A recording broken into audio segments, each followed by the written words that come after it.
Ito ang balita. Mula sa bulwagang pambalitaan ng UNTV, si Rosalie Cos. Magandang tanghali, ito ang Balita Weekend Edition. Narito ang mga headlines. Commission on Elections nagsagawa ng mock elections ngayong araw bilang paghahanda sa midterm at BARM parliamentary elections. Mga kongresista hinikayat na suriin ang BICAM report para sa 2025 national budget. Executive Secretary Lucas Bersamin iginiit na hindi mananagot ang Malacanang sakaling iakyat sa Korte Suprema ang issue ukol sa umunay blankong item sa pambansang pondo. Barko ng Bureau of Fisheries and Aquatic Resources at Philippine Coast Guard na nagsasagawa ng marine research sa Sandy Case. Nakaranas ng harassment mula sa China Coast Guard at People's Liberation Army Navy helicopter. At rollback sa presyo ng langis na kaambang ipatupad sa susunod na linggo. Nagsasagawa ngayong araw ang Commission on Elections o COMELEC ng mock elections sa ilang piling lugar sa Pilipinas at maging sa abroad. Ito ay upang masubukan kung papaano ang magiging takbo ng botohan para sa nalalapit na 2025 midterm at BARM parliamentary elections. Mula sa Sulu, naroroon ang ating kasama na si Dante Amento live. Dante, kumusta ang isinasagawang mock elections ng COMELEC dyan sa Sulu? Rosalie, so far so good. Ito yung nagiging assessment ng Commission on Elections. Wala namang mga aberya na naranasan at mabilis yung transmission ng election returns mula sa presinto papunta doon sa canvassing area. At itong layon kasi nitong mock elections sa Rosalie ay masubok yung sistema ng halalan, partikular ang Automated Election System o AES. Kabilang na po dyan yung ating Automated Counting Machine o ACM. Ito ay mga bagong makina mula po dyan sa South Korea. Gayon din, dapat na masubukan ng mga botante mismo yung pagboto gamit ang mga makina o ACM. Kaugnay nga niyan, Rosalie, ay isinasagawa yung mock elections ngayong araw sa iba't ibang lugar sa bansa ng Commission on Elections. 15 dito sa Pilipinas at mayroon din sa abroad sa Singapore. Sa Pilipinas, mayroon sa Hulo, Patikol, at mayroon din dyan sa National Capital Region. Ang mock elections ay end-to-end demo o itong process. Kompleto itong proseso mula sa pagboto, ipapadala ang resulta ng eleksyon o itong election returns sa canvassing area para mabilang ang mga boto. Ang mga ginamit na pangalan dito sa balota ng mga kandidato ay hindi patunay na pangalan ng mga kumakandidato, kundi mga fictitious names pa lamang. Bahagi na rin ito, Rosalie, ng paghahanda sa Bangsamoro at 2022 national and local elections, 2025 national and local elections. Pinangunahan mismo ni Chairman George Erwin Garcia at ng iba pang mga COMELEC official ang mock elections dito sa probinsya ng Sulu. Ang Sulu, Rosalie, ay sa ngayon hindi na nga siya kasama sa BARM at batay sa ulat ng Provincial Election Supervisor ay mayroon itong mahigit sa 460,000 na mga botante. At doon nga sa napuntahan nating mga lugar kanina, Rosalie, yung kasi nga isa sa mga challenge kasi sa lugar na ito, mahina yung ating connectivity. Mayroon namang itong satellite internet, ginagamitan ng Starlink para mula sa presinto, ay kahit pa paano maibato pa rin doon sa canvassing area ang resulta ng eleksyon. So ayon pa kay Chairman Garcia kanina, naghanda sila ng nasa 7,000 mga Starlink. Ito ay para doon sa mga lugar kung sakasakaling mahina ang connectivity ay maibabato pa rin ang resulta ng eleksyon. At isa rin sa nabanggit niya, itong lugar ng Sulu ay compare doon sa mga nakaraang eleksyon ay payapa na ito. At ang nabanggit na rin kanina, mukhang magkukuha pa nga daw sila ng kumbaga contingent o tauhan ng Philippine National Police na ipapadala dyan sa Central Mindanao o sa partikular sa Maguindanao sa araw mismo ng halalan. Naman ang ating update mula dito sa Sulu. Balik sa iyo, Rose. O Dante, ano ba ang batayan ng COMELEC at napili ang 15 lugar na pagsagawaan ng mock elections, kabilang na yung probinsya ng Sulu? Yes, Rose, may mga kategory nga silang tinitingnan dyan, lalo na yung mga lugar na medyo challenging. So susubukan nila yung connectivity kasi bago na yung mga makina at kung mahirap ang internet, so sinubukan nila yung Starlink dalhin dito, particular sa Sulu, para masiguro pagdating sa aktual na eleksyon ay magpa-function ba siya doon sa gustong mangyari ng COMELEC.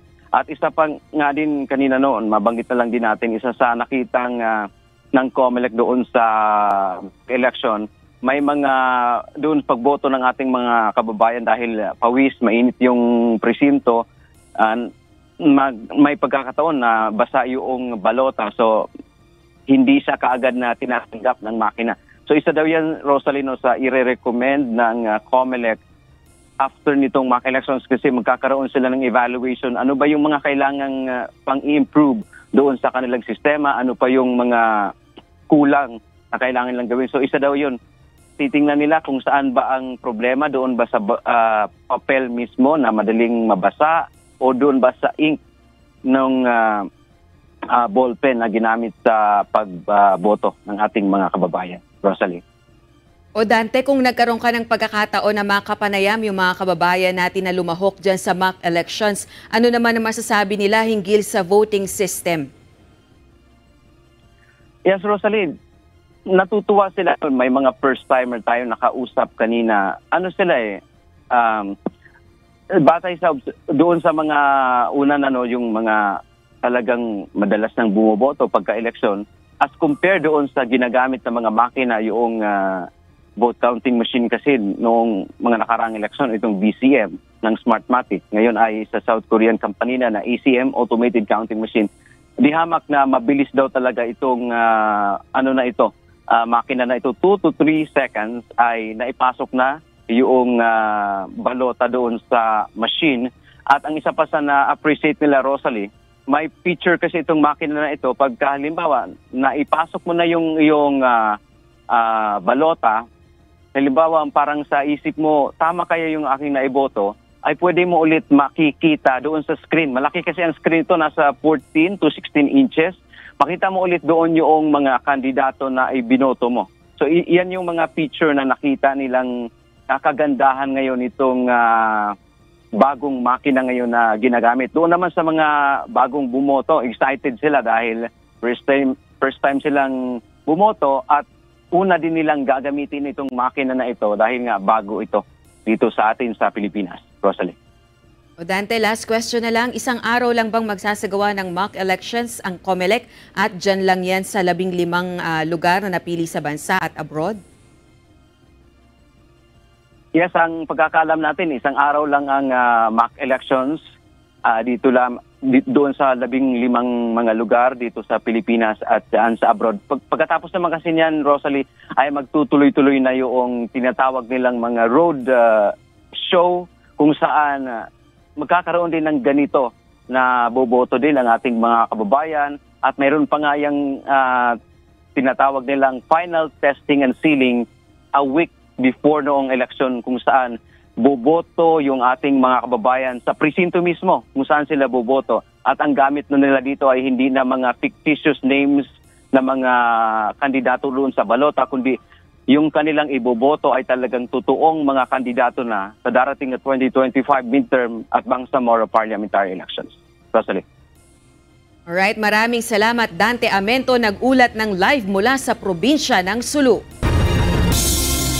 Pinag-iisipan ng Commission on Elections na maglabas ng resolusyon upang obligahin ang mga kandidato sa pagkasenador na dumalo sa mga debate na inorganisa ng mga media organization at iba pang grupo.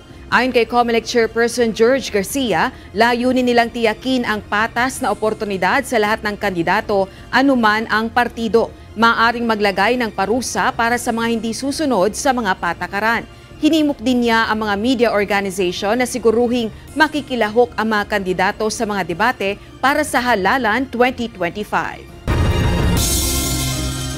Dumistansya ang Malacanang sa umano'y natuklasang blankong items sa Bicameral Conference Report ng 2025 National Budget. Ayon kay Executive Secretary Lucas Bersamin, ang dapat sumagot sa isyung ito ay ang mga nasa Senado at Kamara. Ito ang balita ni Nel Maribuho. Hindi dapat isisi sa Malacanang ang umano'y nakitang blankong items o halaga sa Bicameral Conference Report para sa panukalan 2025 National Budget. Ayon kay Executive Secretary Lucas Bersamin, ang nakarating sa Malacanang ay ang enrolled bill na nilagdaan ni Pangulong Ferdinand Marcos Jr. Kaya naman hindi anya mananagot ang Malacanang sakaling iakyat sa Korte Suprema ang isyung ito sa 2025 budget. Ang problema natin dyan is hindi kami ang mananagot dyan kung mayroon mang pagkukulang sa bagay na yan dahil BICAM report yan eh. Wala kaming kinalaman sa BICAM report. Ang may kinalaman lang kami yung finished product na pinapirmahan sa presidente. Hindi yung blank check. Giit ni E.S. Bersamin, wala silang kinalaman o maging si Pangulong Ferdinand Marcos Jr. sa issue ng blankong halaga sa BICAM report. Alisin natin sa consciousness ninyo na kami may kinalaman sa mga blank pages na sinasabi ninyo, no? That is why we resented so much yung impression that the President was given a blank check. Wala kaming kinalaman doon sa internal sa Congress yun.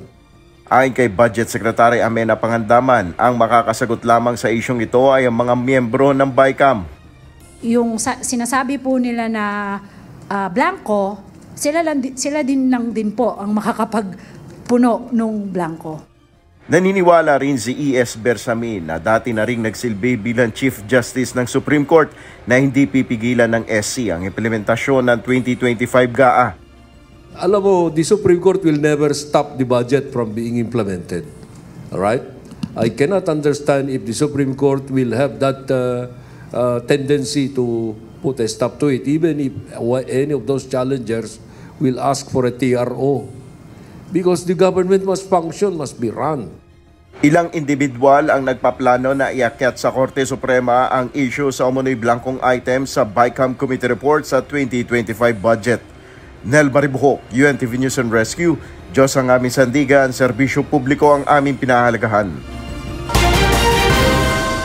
Hinikayat ni Davao City 3rd District Representative Isidro Ungab ang mga kapwa kongresista na balikan ang kanilang email upang makita at masuri ang Bicameral Conference Committee o BICAM report para sa 2025 national budget. Ang mambabatas ang naghayag na may blankong item sa BICAM report na niratify ng Kamara. Tanging ang mga makabayang block solar na sina ACT Teachers Party List Representative Franz Castro at Kabataan Party List Representative Raul Manuel ang mga nagsabing nakita nga nilang may blankong items sa BICAM report na natanggap nila sa kanilang email. I don't want to, I would say, dictate on them, but ito lang ang pakiusap ko. Tingnan nyo yung email nyo, balikan nyo yung email nyo, December 11. Basahin nyo lang. Then, you will know the truth. Yan lang.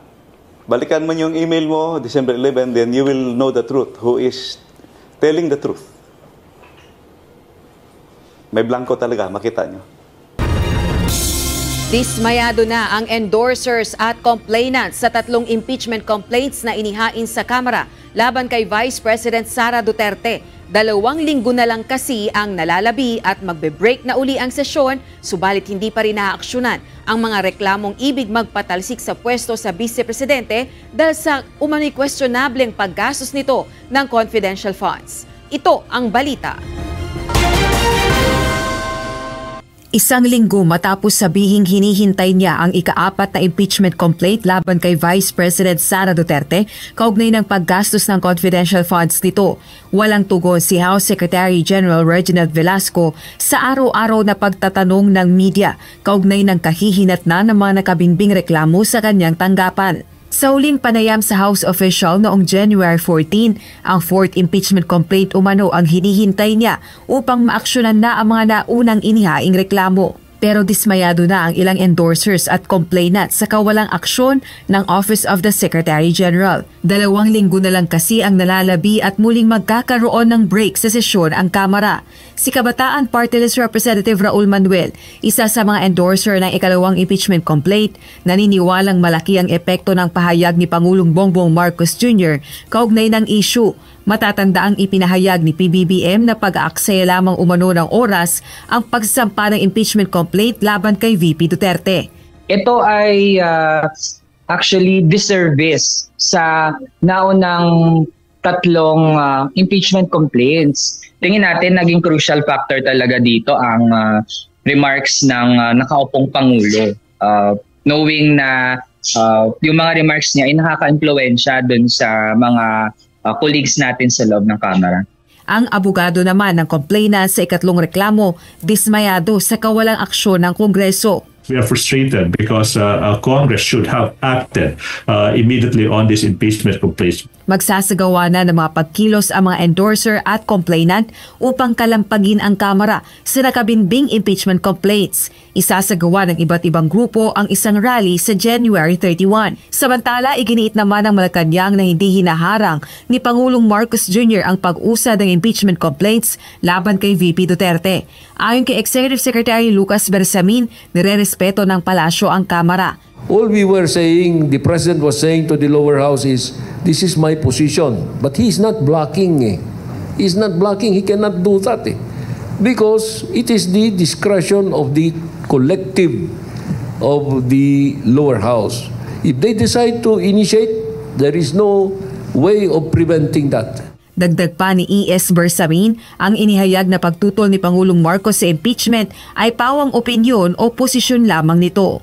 Rosa Licuz, UNTV News and Rescue. Diyos ang aming sandigan, serbisyo publiko ang aming pinahahalagahan. Nakipagpulong ang Department of Migrant Workers kasama ang Philippine Recruitment Agencies o PRAs na nagde-deploy ng overseas Filipino workers sa Kuwait at Saudi Arabia. Ayon kay DMW Undersecretary Patricia Yvonne Caunan, layunin ng DMW na protektahan ng mga OFW at tiyakin ang kanilang kaligtasan alinsunod sa direktiba ni Pangulong Ferdinand Marcos Jr. na repasuhin ang mga alituntunin sa deployment. Kasama sa tinalakay ang mga hamon sa monitoring ng mga manggagawa sa lugar ng kanilang trabaho, mga kondisyon sa kontrata at pagtalima ng mga recruitment agency. Nagkasundo naman ang DMW at PRAs na itaas ang sahod ng mga domestic worker at isama ang kanilang mga pamilya sa pre-departure seminars upang mas maintindihan nila ang mga panganib at oportunidad sa pagtatrabaho sa ibang bansa.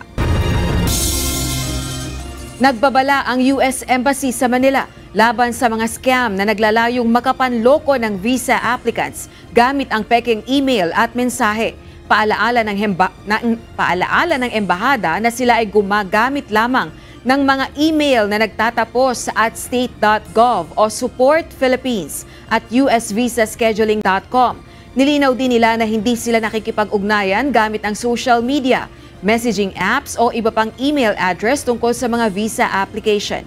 Ang bayad sa visa ay dapat lamang gawin sa opisyal na mga portal tulad ng travel.state.gov o ustraveldocs.com o sa RCBC branches para sa cash payments. Abiso sa mga motorista matapos ang 3 magkakasunod na linggo ng oil price hike, posibleng magkaroon ng rollback sa presyo sa susunod na linggo. Sa inisyal na pagtaya ng oil industry players, maaaring bumaba ng 30 hanggang 50 sentimos ang presyo ng kada litro ng diesel, habang nasa 80 sentimos hanggang piso naman ang magiging bawas sa presyo ng gasolina at 50 hanggang 70 sentimos na rollback sa kerosene. Sa Lunes, iaanunsyo ang final oil price adjustment na ipatutupad sa araw ng Martes, January 28. Tinatayang 50% o 13.2 milyon na mga pamilyang Pilipino ang itinuturing ang kanilang sarili bilang mahirap sa ika-4 na quarter ng 2024. Mas mataas kumpara sa 11.3 milyon noong ika-3 quarter. Ito ang resultang lumabas sa pinakabagong tugon ng masa survey ng Okta Research Group. Lumabas din sa resulta na kailangan ng mga pamilyang ito ng 25,000 pesos kada buwan para sa gastusin upang hindi maituring na mahirap. Sa naturang survey, iniulat din na tumaas ang self-rated hunger sa 16% o 4.2 milyon na mga pamilya mula sa 11% sa nakalipas na quarter. Ang survey ay isinagawa mula November 10 to 16, 2024 sa 1,200 respondents mula sa iba't ibang panig ng bansa. Naging matagumpay at walang naranasang anumang untoward incident ang ikalibang rotation and resupply mission na isinagawa ng Pilipinas sa Ayungin Shoal. Sa isang pahayag, sinabi ng Department of Foreign Affairs na matagumpay na naihatid ang supply ng pagkain at iba pang pangailangan ng tropa ng Pilipinas na nakapwesto sa BRP Sierra Madre. Muli namang pinasalamatan ng DFA ang mga tauhan ng Philippine Navy at Philippine Coast Guard na naging katuwang upang maisakatuparan ang misyon. Muling nakaranas ng panghaharas ng China ang mga tauhan ng barko ng Bureau of Fisheries and Aquatic Resources at Philippine Coast Guard kahapon. Nangyari ito habang papunta sila sa Sandy Cay sa West Philippine Sea upang magsagawa ng marine scientific research at pagkuha ng sample ng mga buhangin sa lugar. Ito ang balita ni Ryan Lacanlale.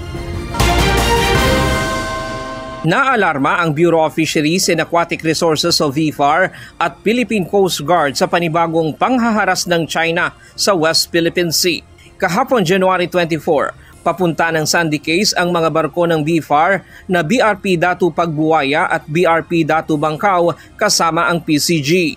Magsasagawa sana sila ng marine scientific research at kukuha sana ng sample sa lugar.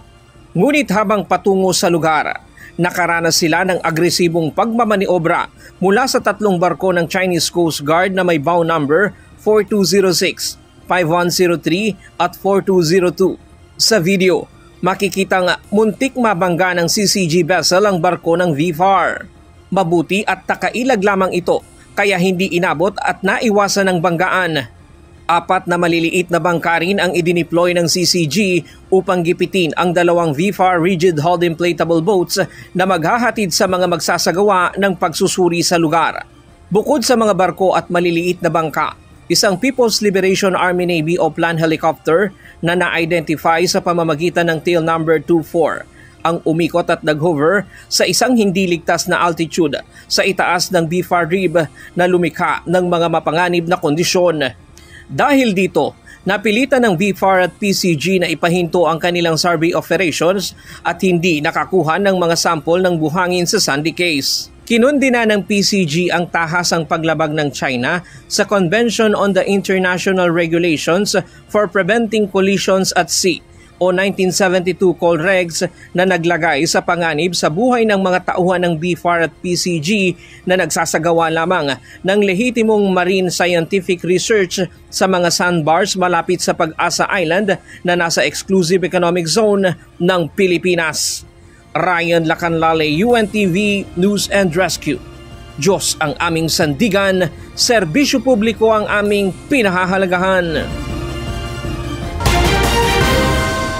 Ginugunita ngayong araw ang ika-10 anibersaryo ng kabayanihan ng 44 na miyembro ng Special Action Force o ang tinaguriang SAF-44 na nasawi sa madugong engkwentro sa Mamasapano, Maguindanao noong January 25, 2015.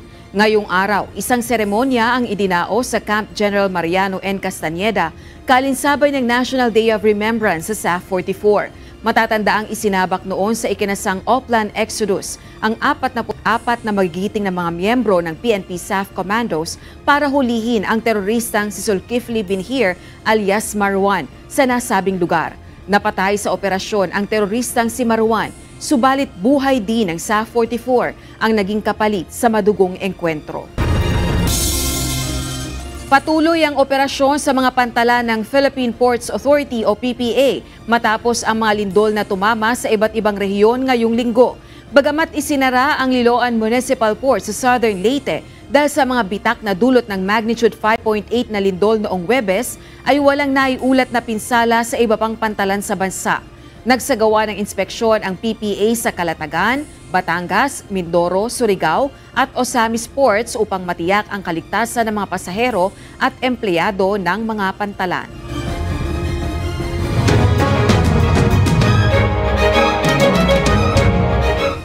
Maraming tanong at agam-agam ang mga shareholder at miyembro ng Camp John Hay Golf Club, maging ang unit owners ng cabin, hotel rooms at villas nito.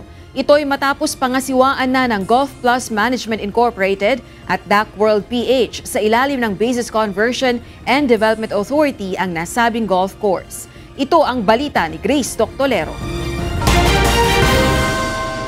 Problemado ngayon ang grupo ng mga shareholder at miyembro ng Camp John Hay Golf Club, cabin unit owners, hotel rooms at villas ng Camp John Hay sa Baguio City. Ito ay kasunod ng opisyal na pagkuha ng Basis Conversion and Development Authority sa golf course noong January 6, 2025. Kasunod ito ng desisyon ng Korte Suprema noong October 2024 na nagpatibay sa isang desisyon ng arbitral na nagpapawalang bisa sa pag-upa ng CGH DevCo. Ayon sa mga unit at villa owner, nagulat sila matapos maglabas ang BCDA ng notice to vacate sa kanilang mga unit. Ito ay matapos magpaskil ang BCDA management ng notice to vacate at sticker na may nakasulat na do not open punishable by law ang mga tinitirhan nilang unit. Dahil dito, dumulog ang grupo kay Baguio City Mayor Benjamin Magalong kung saan nila inihayag ang kanilang mga katanungan at agam-agam. The members of the golf club and the golf club itself have nothing to do with the dispute between BCDA and DevCo. The arbitral award was only between BCDA and DevCo and was for the return of the leased premises as far as practicable. I think BCDA should respect the rights and the privileges of the members who have nothing to do with the arbitral award and the dispute. Kaming mga ibang members at saka mga ibang members outside of Baguio, binili namin yung mga shares namin. So, hindi kami yung membership lang. We bought our shares. And also, I do not know the effect of it being turned into a public golf course. Kasi siyempre, lugi kaming mga shareholders. Or what happened presently of this present situation in Camp John Hay, which already created a lot of chaos, and I don't find it really peaceful because there's a lot of people that's been put into disgrace. Kaugnay nito, may ilan sa kanila ang naghain na ng reklamo laban sa BCDA. I am going to continue with the petition. Our petition is for the court to look into the merits of our petition. What exactly is our petition? For us to enjoy the rights of a member of the golf club up to the year 2047. Pinangangasiwaan na ngayon ang pansamantalang pamamahala ng golf course ng Golf Plus Management Incorporated at DAC World PH sa ilalim ng management ng BCDA. Bahagi ang paglipat na ito ng mga pagsisikap ng BCDA na gawing moderno ang mga pasilidad at pagbutihin ang mga serbisyo para sa mga manlalaro ng golf at stakeholder. Sa ngayon, kasalukuyang nakikipag-ugnayan si Mayor Benjamin Magalong sa BCDA para mabigyan ng pagkakataon ang mga private unit owner at malaman ang prosesong dapat nilang sundin. Itong mga unit owners at villa owners naman, kasi nagbayad sila in good faith silang nagbayad. At ang problema nito, ang ginawa ng new management ng BCDA through the sheriff, nilock nila lahat, pinalitan ng lock ng mga units. So, hindi makapasok ngayon itong mga unit owners. And at the same time, pinapalayas na sila. Na they feel na walang due process. Bakit nyo kami basta-basta nalang palayasin Nagbayad naman kami, nag-invest naman kami. Sa ngayon, nasa 60 private owners ang kasalukuyang nasa Forest Lodge at Camp John Hay, habang ang mga miyembro ng golf club ay nasa higit 1,000. So yun ang hinihingi natin sa kanila. A dialogue with, pinadala ko na yung request na yun sa kanila President Jake Bingkang and to Attorney or President Marlo Cuadra o JSMC. Grace Toctolero, UNTV News and Rescue. Diyos ang aming sandigan, serbisyo publiko ang aming pinahahalagahan. Malaki ang itinaas ng kaso ng dengue sa Negros Occidental mula January 1 hanggang 18 ngayong 2025. Ayon sa Provincial Health Office, 250 na kaso ng dengue na ang naitala sa loob ng unang 3 linggo ng taon, mas mataas ng 296% sa 63 cases sa kaparehong panahon noong nakaraang taon. Sa kabuuan ng 2024, umabot sa 6,799 dengue cases ang naitala sa lalawigan, mas mataas kumpara sa 1,489 na mga kaso noong 2023.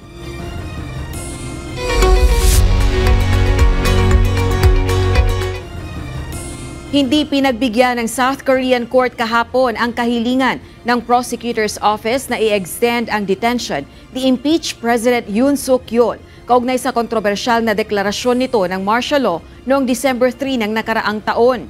Inilipat ng Corruption Investigation Office for High-Ranking Officials o CIO sa Prosecutor's Office ang kaso ni Yoon at hiniling na madiin ang napatalsik na presidente ng South Korea sa insurrection o panghihimagsik at pag-abuso sa kapangyarihan.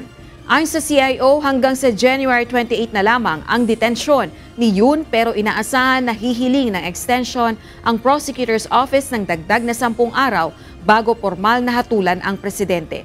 Gayunman, hindi ito pinagbigyan ng Seoul Central District Court at iginiit na walang substantial reason para bigyan ng extension ang detention ni Yoon.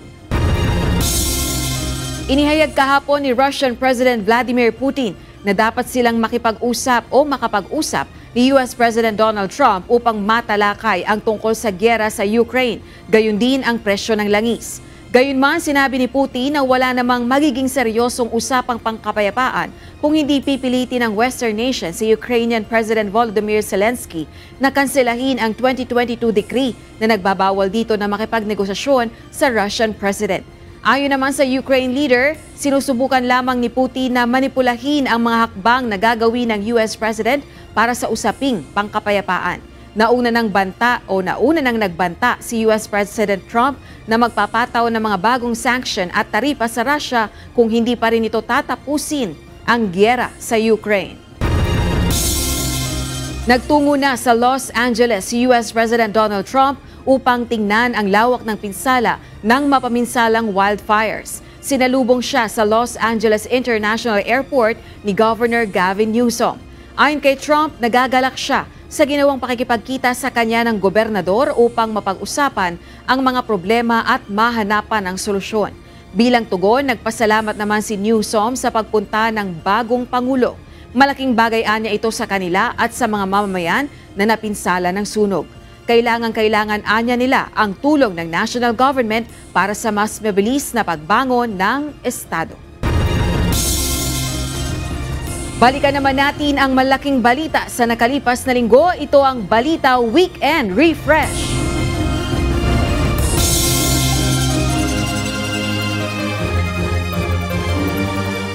Alegasyon ni dating Pangulong Rodrigo Duterte kaugnay ng 2025 General Appropriations Act kasinungalingan ayon kay President Ferdinand Marcos Jr. Pagkaputol-putol yan o may kulang, that is not a valid budget for implementation as law. It's not only inaccurate, but I think the budget is in totality invalid. Hindi na pwede mag-blanco-blanco dyan sa pera ng tao. He's lying. He's a president. He knows that you cannot pass a GA without with a blank. He's lying. Chinese national nahuli ng National Bureau of Investigation na kumukuha ng impormasyon sa mga vital infrastructure sa bansa. Yung nahuli po natin, isang Chinese national na based on our open source intelligence with the assistance of our Armed Forces of the Philippines, is a graduate ng PLOST. PLOST ang tawag dyan. It's PLA University Science and Technology, which is controlled and operated by the People's Liberation Army. With address in Nanjing, Jiangsu, China. Ogie Alcacid at Apple Diap tinanghal na KDR icons sa katatapos na 10th Wish Music Awards. OPM artists at Wish 1075 taus-pusong nagpasalamat sa patuloy na suporta ng Wishers. When we were creating music during our heydays, we were just having fun. Don't let the numbers, the views, the downloads and the streams hinder you. Don't let it stifle you. Definitely go towards education. We're building a school for TV education at the moment. So the proceeds will go towards that, in educating, upskilling our kabayans to compete with the world, with tech and TV education. Ilang mga kautusan kasama ang pagkansela sa 78 polisiya ni Joe Biden nilagdaan ni US President Donald Trump sa unang araw sa pwesto. During every single day of the Trump administration, I will very simply put America first. Issue ng TARA system o padula sa Bureau of Customs, inungkat sa ika-14 na Quadcom hearing. Meron pa bang grease money o TARA dyan sa Bureau of Customs sa ngayon? As of now, Your Honor, I have no information about a TARA system ongoing with the Bureau of Customs. Ilang senador wala umanong nakitang blankong item sa BICAM report ng 2025 budget. Sa akin and my team, wala kami nakitang blanko. Kasi dapat balanse, yung tinitignan namin parati. So, I have a whole team na tinitignan yung budget bago pinipirmahan. Hindi ko nakita whatsoever. No? Wala akong sa gana ng aking pagkakaalam, wala akong nakita. Lalo na when we were signing it. Comprehensive Archipelagic Defense Operations, patuloy na pinalalakas ng Armed Forces of the Philippines kasunod ng pagkakahuli sa inihinalang espiya ng China. So if we look at the entire expanse of the country, covering the different instruments of national power, and start connecting the dots, there seems now to be a deliberate and calculated move to map out the country by a foreign power. Ito ang binabantayan ng inyong armed forces. We are facing this and we are taking appropriate action. Ikalawang bahagi ng taas sahod sa mga empleyado ng gobyerno, epektibo na ngayong buwan ayon sa Budget Department. But the effectivity of the second tranche increase po, sir, is effective January 1, 2025. Masaya syempre kasi makakatulong po ito na sa mga gastusin, sa bahay, sa pamilya, sa pangkalusugan. Ground commanders ng Philippine National Police binigyan na ng ultimatum ni PNP Chief Police General Romel Francisco Marbil upang lansagin ang private armed groups. Nagbigay po ng ultimatum ang ating Chief PNP na by March ay dapat ay nalansag na po itong identified na tatlong active private armed groups at ito pong 5 na we are closely monitoring po ng mga potential private armed groups po. Mas maraming direct flight sa ibang bansa, target ng Department of Tourism upang makahikayat ng mas maraming turista. So we've worked very closely with the DOTR in terms of encouraging more direct flights coming into the country. Prank calls sa 911 hotline ng Philippine National Police nagiging sanhi umano ng cause of delay sa emergency response ayon sa PNP. Dinidelay nila yung pag-receive natin, especially pag halos sabay-sabay dumarating yan. Dinidelay nila yung ibang legitimate calls na dapat ma-receive. Kung halimbawa, naunahan nila, tapos puno lahat yung mga terminals natin na nagre-receive ng mga calls, definitely maghihintay yung emergency calls. Filipino seafarers na pinalaya ng Houthi rebels matapos ang mahigit 1 taon, dumating na sa Pilipinas. Immediately, we brought them here to a commercial flight. They seem alright. Hindi basta-basta na papawin nila yan kasi we have to, see how they are talaga, no? Samurai, yun ang lumabas, umiiyak. Tapos nandun yung mga pamilya nila with them, no? Commission on Elections nanawagan sa mga kandidatong nais pang umatras sa pagtakbo sa halalan na mag-withdraw na habang hindi pa uli nag-iimprenta ng balota. habang may panahon pa. Sapagkat sa bawat withdrawal na hindi pa kami nag-iimprenta ng balota, 2-3 araw po ang gugugulin po ng COMELEC. So sana po gawin na po kaagad natin ito. Ina-announce po namin Monday ang muling pag-iimprenta ng balota. Aligasyon sa 2025 budget. Layon umanong ibalik ang 2 billion pesos na alokasyon ng pondo para sa tanggapan ni Vice President Sara Duterte ayon sa isang kongresista. Representative Franz Castro, kinumpirma ring may blankong item sa BICAM report para sa 2025 national budget. Baka gusto nilang ma-restore yung mga budget na na-slash. Politics, it's really about politics. Pero yung sinasabing BICAM na pinaratify, may mga ilang blanco. Pero yung sinabmit kay Presidente, so tingin na wala kaming alam doon kung meron mang blanco yan. So I hope na reconcile kasi hindi pwedeng may blanco yan na ibibigay sa Presidente. Aktibong private armed group sa Region 3, dikit umano sa isang alkalde ayon sa Philippine National Police. Yung isang active pugs po sa Region 3, particularly dyan po yan sa Nueva Ecija, ay matagal na po itong itinatrabaho. Nung pag-assume po natin as the Regional Director, ay yan po yung unang-una ko pong inuto sa ating field commanders, particularly the provincial directors, na we're giving him until March to really dismantle itong Ginto Group na matagal na po itong identify. So dapat hindi na po ito pinoproblema hanggang sa ngayon. Malacanang tiwalang hindi na pipigilan ng Korte Suprema ang implementasyon ng 2025 General Appropriations Act. Mga pinunang tapya sa 2025 GAA idinepensa ng Budget Department. Alam mo, the Supreme Court will never stop the budget from being implemented. Alright? I cannot understand if the Supreme Court will have that tendency to put a stop to it. Pilipinas hindi maaring diktahan ng sinuman sa pagdedesisyon sa mga gagawing depensa ng bansa. There is no single entity who can dictate how we would do our deployments in terms of our defenses. Security guard sa viral video na nagtaboy kay Sampaguita Girl sa harap ng isang mall sa Mandaluyong, nagsumiti na ng counter affidavit. Nag-submit na po ng counter affidavit ang nasabing security guard. Ang kasama po ang counter affidavit po ng security agency. Actually, kagahapon po ang nag-submit dito ay ang representative ng agency. At ilang pinaghihinalaang nagbebenta ng smuggled na gulay sa isang palengke sa Pasay City, planong imbestigahan ng Department of Agriculture.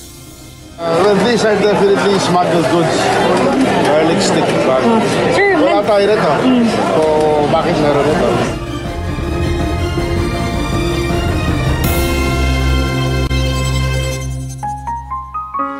Narito naman ang salita ng Diyos na ating sandigan mula sa aklat ng 2 Korinto 4:16 na nagsasabi, "Kaya nga hindi kami naghihimagod, bagamat ang aming pagkataong labas ay pahina, ngunit ang aming pagkataong loob ay lumalakas sa araw-araw."